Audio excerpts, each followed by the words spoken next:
Міне алмаларымыз өте кішкентай. Осы тыңайтқышты құйғаннан кейін алла қаласа үлкен ірі алмалар алатын боламыз. Қайырлы күн баршаңызға.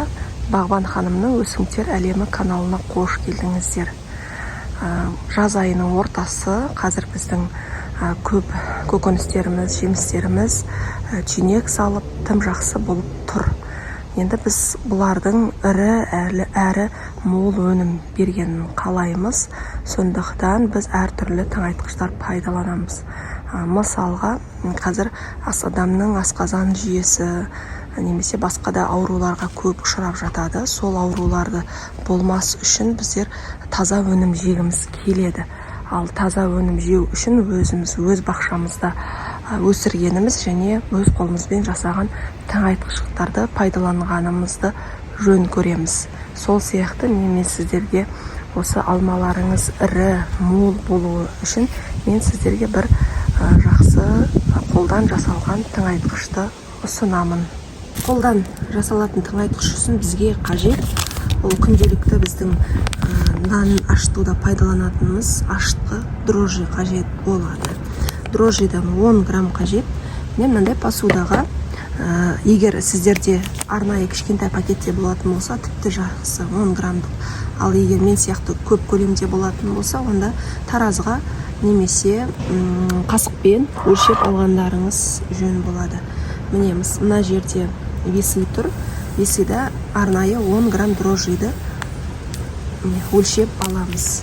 Бізге қажет дүние 10 грамм дрожжи және шамамен 50 грамм шекер қажет.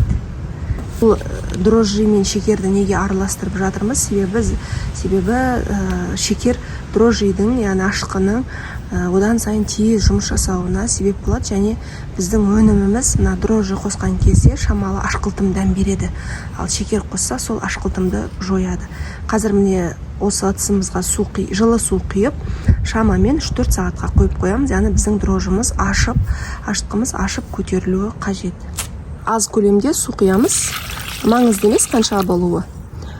Шамалы көлемде су құйып, қазір бір көтерілгенше, егер күн ауа райы сіздерде жылы ыстық болып тұрса, онда тез көтеріледі. Ал бізде қазір салқын болып тұр, сондықтан шамалы 1-2 сағатқа қойып қою қажет болады.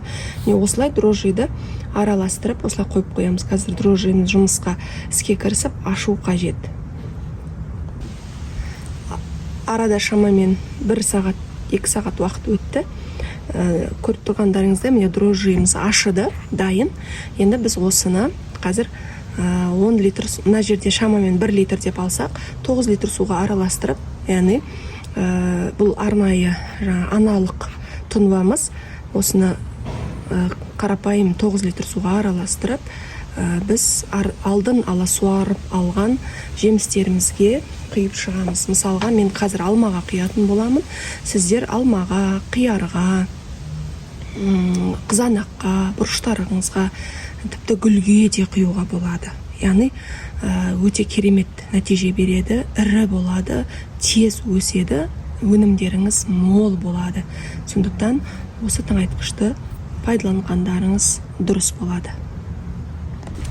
Міне лейкамызға жаңағы дайын болған тұнбамызды құямыз. Және осы тұнбаның үстіне 10 литрлік лейкамызды толықтырып су құямыз.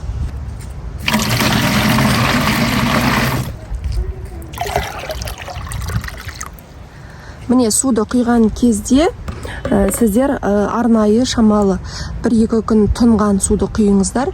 Тікелей мұздай краннан суды құйып жүрмеңіздер. Өйткені оның құрамында хлор бар, газдар бар. Сондықтан тұндырылған су біздің көкөністеріміз бен жемістерімізге өте жақсы болады. Осы өнімімізді мысалға талдың размеріне қарай, өлшеміне қарай, жеміс талы мысалға егер үлкен көп мөлшерде болатын болса, 20 литрге дейін, яғни 2 лейка құюымызға болады. Ал жемістеріңіз жас болса, 3 жасқа дейін болса, мысалға енді өнім беріп жатқан болса, онда 5 литр осы біздің тыңайтқышымызды беруге болады.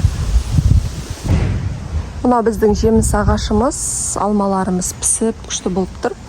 Осы алмаларымыз одан да ірі болады. Осы қазір дрожжиден жасалған тыңайтқышымызды түптеріне құямыз. Қазір менде жаңбыр жауып өтті, сондықтан менің топырағым ылғал.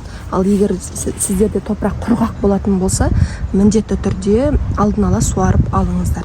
Мен қазір талымның размеріне қарай, талым шамамен 7-8 жылдық, қатты үлкен емес. Сондықтан мен 1 лейка, яғни 10 литр осы тыңайтқышты құятын боламын. Ал алмамыз бізді қуантып, мол өнім берсін. Әр нәрсені істеген кезде дұға етіп отырсаңыздар, тілектеріңізді тілекшілеріңізден жақсы болуын тілеп отырсаңыздар, әрине сіздердің бақшаларыңыз, өнімдеріңіз молынан, тәттісінен болады.